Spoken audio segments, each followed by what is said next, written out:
नमस्कार, खबरस्नैप में आपका स्वागत है। आज दिनांक है 15 अक्टूबर 2025 और दिन है वेडनेसडे। तो चलिए बिना समय गवाए करते हैं चर्चा आज के खबरों पर। नमस्कार और स्वागत है। राजस्थान के जैसलमेर जिले से एक दुखद खबर आ रही है। आज दोपहर जैसलमेर से जोधपुर जा रही एक यात्री बस में अचानक आग लग गई। इस भीषण हादसे में अब तक 20 लोगों की जान चली गई है और कई यात्री गंभीर रूप से झुलस गए हैं। ये दुर्घटना जैसलमेर से लगभग 20 किलोमीटर दूर थैयद गांव के पास हुई। जानकारी के अनुसार बस में 50 से ज्यादा यात्री सवार थे। आग लगने के कारणों का अभी तक पता नहीं चल पाया है, लेकिन शुरुआती जांच में शॉर्ट सर्किट या इंजन के अत्यधिक गर्म होने की आशंका जताई जा रही है। मौके पर पहुंची दमकल की गाड़ियों ने आग पर काबू पाया, लेकिन तब तक बस पूरी तरह से जल चुकी थी। स्थानीय लोगों और पुलिस की मदद से घायलों को अस्पताल पहुंचाया गया है। प्रधानमंत्री कार्यालय ने मृतकों के परिजनों को 2 लाख रुपए और घायलों को 50,000 रुपए की सहायता राशि देने की घोषणा की है। मुख्यमंत्री ने भी घटना पर दुख व्यक्त किया है और हर संभव मदद का आश्वासन दिया है।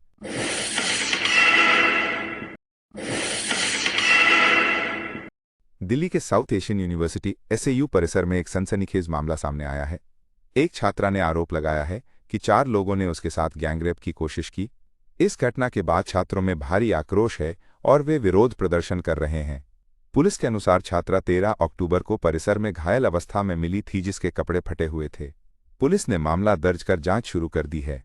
छात्रा ने पुलिस को बताया कि सभागार के पास उसे 4 लोगों ने खींच लिया था। पुलिस विश्वविद्यालय प्रशासन से CCTV फुटेज मांग रही है ताकि घटना की पूरी जानकारी मिल सके। पीड़िता को मेडिकल जांच और काउंसलिंग के लिए अस्पताल ले जाया गया है। SAU प्रशासन ने इस घटना की निंदा की है और छात्रों के साथ खड़े रहने की बात कही है। हालांकि छात्रों ने प्रशासन पर असंवेदनशीलता का आरोप लगाया है और पुलिस को देरी से सूचित करने की बात कही है। विरोध प्रदर्शन जारी है और छात्र न्याय की मांग कर रहे हैं। नमस्कार और स्वागत है। अफगानिस्तान से आए हिंदू और सिख समुदाय के एक प्रतिनिधि मंडल ने हाल ही में तालिबान के विदेश मंत्री आमिर खान मुत्तकी से मुलाकात की। इस मुलाकात में प्रतिनिधिमंडल ने अफगानिस्तान में अपनी सुरक्षा और संपत्ति की गारंटी की मांग की है। दशकों से उत्पीड़न झेल रहे इन समुदायों का कहना है कि वे तभी अपनी मातृभूमि लौटेंगे जब उन्हें वहां सुरक्षित माहौल मिलेगा। प्रतिनिधिमंडल ने अफगानिस्तान में स्थित ऐतिहासिक गुरुद्वारों और मंदिरों के जीर्णोद्धार और रखरखाव के लिए भी ठोस कदम उठाने का आग्रह किया है। उन्होंने यात्रा नियमों में ढील देने की भी मांग की है ताकि वे बिना वीजा के आवेदन किए वहां जा सकें। प्रतिनिधिमंडल ने भारत में अपने दूतावास में अफगान राष्ट्रीय हिंदुओं या सिखों को नियुक्त करने का भी अनुरोध किया, जिससे द्विपक्षीय संबंध मजबूत होंगे। विदेश मंत्री ने प्रतिनिधिमंडल को आश्वासन दिया है कि वे उनके सभी मुद्दों पर विचार करेंगे।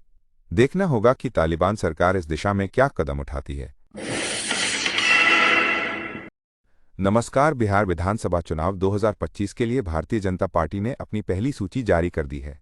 इस लिस्ट में 71 उम्मीदवारों के नाम हैं, लेकिन चौंकाने वाली बात यह है कि पार्टी ने अपने 10 मौजूदा विधायकों का टिकट काट दिया है। इनमें बिहार सरकार के पूर्व मंत्री और विधायक रामप्रीत पासवान भी शामिल हैं। पार्टी ने रामप्रीत पासवान की जगह सुजीत पासवान को राजनगर सीट से उम्मीदवार बनाया है। अब सवाल उठता है कि आखिर सुजीत पासवान कौन हैं जिनके लिए बीजेपी ने अपने मौजूदा विधायक को हटा दिया।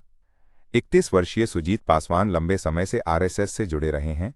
वे अखिल भारतीय विद्यार्थी परिषद में भी सक्रिय रहे और पार्टी में नगर मंत्री से लेकर प्रदेश महामंत्री तक का सफर तय किया है।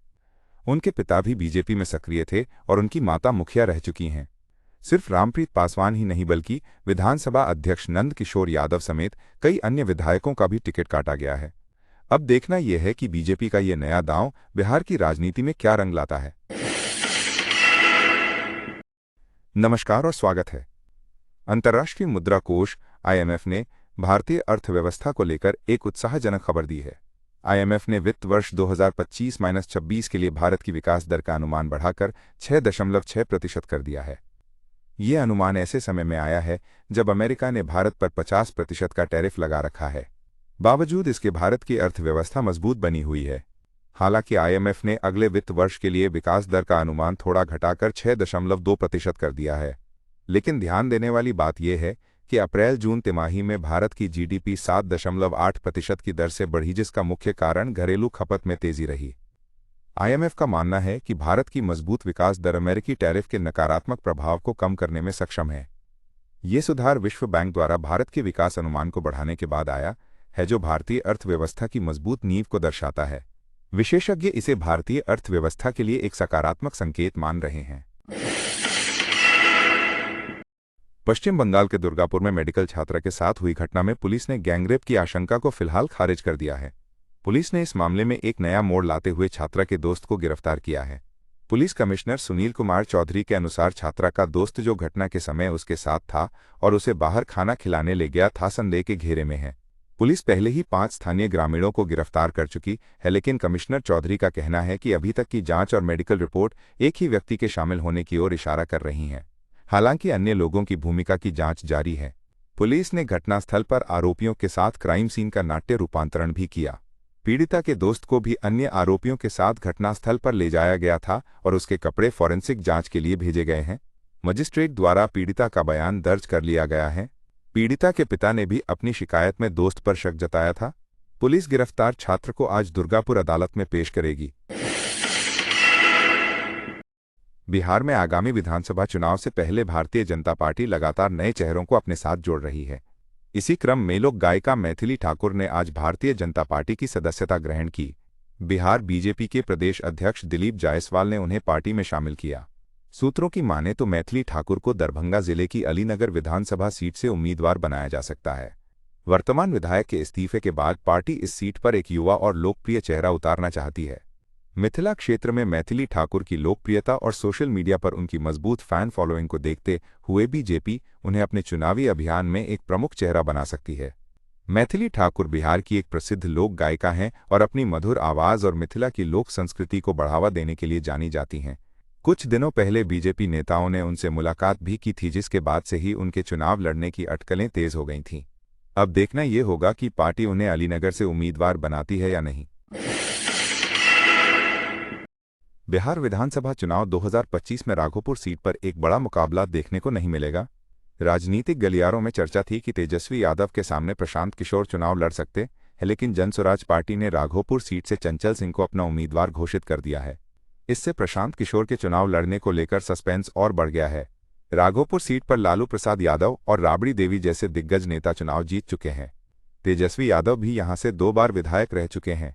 कुछ दिनों पहले प्रशांत किशोर ने राघोपुर में जनसुराज पार्टी के अभियान की शुरुआत करते हुए तेजस्वी यादव को चुनौती दी थी।